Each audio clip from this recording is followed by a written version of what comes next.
What's going on, everybody? It's me again, Golden Blue Dude, and if you haven't already, go ahead and hit that like and subscribe button, especially if you're a college football or a college basketball fan, because that's all we do here every single day. Yes, another car video. You know what that means. A very busy day, and I'm in the school line to pick up my kids. Go check out the other stuff we have going on. We have a great Patreon page, putting a lot of time and resources into that as we speak. Joey has designed and created a great website, and we have 7 writers over there, but we're looking for more. Shout out to our head writer, Michael Walker, gets it all done for us. And also the merchandise store. We have a lot of great stuff over there. I'm telling you, pretty much anything you can think of, we'll have it. So go check it out. And don't forget, you can support Golden Blue Dude through PayPal. And we are trying to get a P.O. box. And my gosh, the price has gone up on them things. Almost $200 for 6 months. So every donation through PayPal is going directly to getting a P.O. box. So you can send me a mini helmet of your favorite team so I can display in my background until the end of time. Alright, on to today's video. And that is the approval rating of current and future Big 12 coaches. So that includes Texas and Oklahoma, who are exiting, and Houston, UCF, Cincinnati, and BYU, who are entering. All 14 coaches and their approval rating.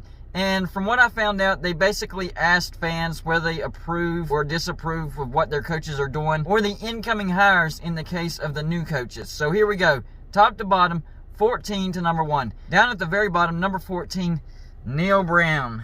Yikes. The coach of West Virginia. I understand West Virginia fans aren't too thrilled about him right now, but for him to be at the very bottom, that's a little bit nonsense, guys. That is actually flat out ridiculous. Neal Brown has been at West Virginia for 3 years. 17-18 his total record. Last year we went 6-7. We've gone to 2 bowls under Neal Brown in 3 years. The Liberty Bowl in 2020, where we beat Army, and then this year we went to the Guaranteed Rate Bowl, where we lost to Minnesota. So expectations are a little high in Morgantown, in my opinion. I mean, he came into Morgantown having to totally rebuild, not just build, but rebuild from the ground up. And I think he made some great decisions in the offseason, especially with getting offensive coordinator Graham Harrell. That's going to help our offense tremendously. If you look at last year, 4 of our 7 losses were 50-50 football games. You flip 2 of those, and that's an 8-4 season. You flip all 4 of them, that's a 10-win season. So we were actually pretty close to being a pretty good team. Our defense has been solid under Neal Brown. It was the offense. What did he do? He went out and got a great offensive coordinator. So I think the offense is going to be much better. And from the people that went to the spring game, they said our offense looked amazing in the spring game. In fact, they said we either have an amazing offense or our defense is terrible. And I don't think our defense is terrible. I just think our offense is going to be that good. Nonetheless, Neal Brown, number 14, bottom of the barrel on the approval rating in the Big 12. Number 13 is going to be Sonny Dykes, the new head coach at TCU. Yes, this is his first year at TCU. His overall coaching record is 71-63. So you fire a legend, Gary Patterson, and you bring in Sonny Dykes, who's not a bad coach, but his overall coaching record is barely above 500. Not so sure about that. I kind of understand why his approval rating is kind of at the bottom. That's a iffy coaching hire. Number 12 on this list, Steve Sarkeesian. Yeah, that's right, Neal Brown under Steve Sarkeesian. Baffling.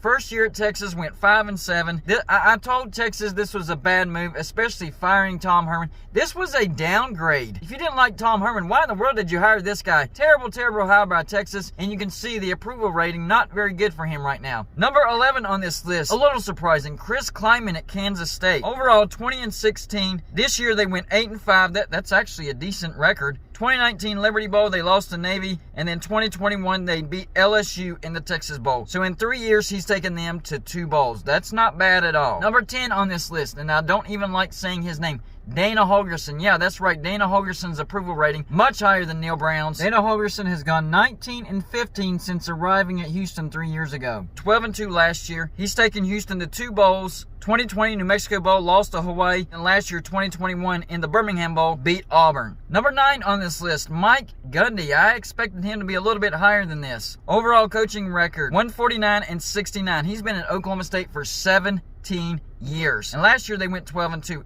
Almost won the Big 12 championship. Last 5 bowl appearances: 2017 Camping World Bowl, beat Virginia Tech; 2018 Liberty Bowl, beat Missouri; 2019 Texas Bowl, lost to Texas A&M; 2020 Cheez-It Bowl, beat Miami, the Hurricanes; 2021 Fiesta Bowl, beat Notre Dame. So pretty good bowl record in the past 5 years. Number 8 on this list. Let your mind wrap around this real quick. Lance Leopold. First year at Kansas goes 2-10, and he has a higher approval rating than Neal Brown. That is insane. I know Kansas has low football expectations, but this is ridiculous. They were competitive and they did beat Texas, and I do think he has Kansas in the right direction, but that is shameful for West Virginia fans that Lance Leopold has a better approval rating than Neil Brown. Come on, give me a break. Number 7 on this list, Gus Malzahn, fired from Auburn. Last year was his first year at UCF, 9-4. 2021 Gasparilla Bowl, beat Florida. So yes, a guy that got fired from Auburn has a higher approval rating than Neil Brown. Number 6 on this list, Brent Venables. Hasn't coached a single down, and he's almost in the top 5. This is his first year at Oklahoma, former assistant coach at Clemson, and we know the defenses he had at Clemson. The fans most definitely approve this hire at Oklahoma. Number 5 on this list, Kalani Sitake at BYU. 6 years at BYU, 48-29 is his overall record, 10-3 last year. Back-to-back double-digit win seasons. Here's the bowls he's taken to BYU. 2016 Poinsettia Bowl, beat Wyoming. 2018 famous Idaho Potato Bowl, beat Western Michigan. 2019 Hawaii Bowl, lost to Hawaii. 2020 Boca Raton Bowl, beat UCF. And 2021 Independence Bowl, where they lost to UAB. The BYU fans love Kalani Sitake. Number 4 on this list. This is a head-scratcher for sure. Joey Mcguire, Texas Tech, has not coached a single down. This is his first year at Texas Tech. Former assistant coach at Baylor, so they definitely approve of this hire. I just didn't understand why they fired Matt Wells in the middle of a turnaround season. I mean, they were bowl eligible when they fired him, and they only won one more game after they fired him. They did not give him enough time, and this was the season where he was starting to turn around. Now they have to start all over. That makes no sense, Texas Tech. Number 3 on this list, Matt Campbell at Iowa State. He's been there 6 years.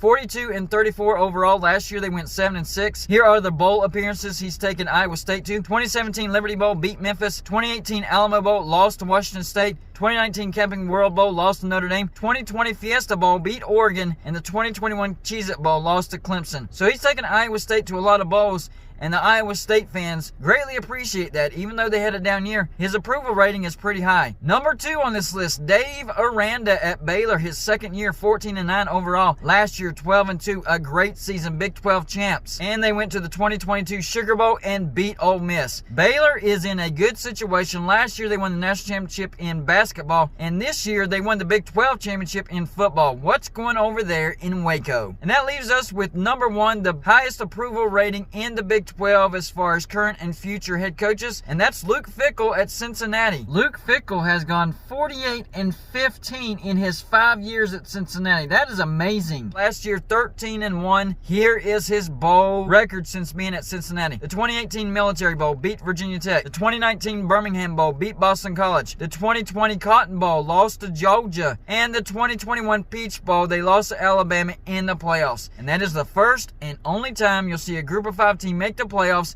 in the current format. If they expand, and yes, of course, the Group of 5 will make it. But as is, that's it. You'll never see it again. So there's your approval ratings and the list of them from 14 to 1. A few shockers on there. So y'all let me know in the comments section what names shocked you the most and how you would rank each coach in the Big 12. That's all I got for you for this show. Like and subscribe if you haven't already, and I'll see you on my next show.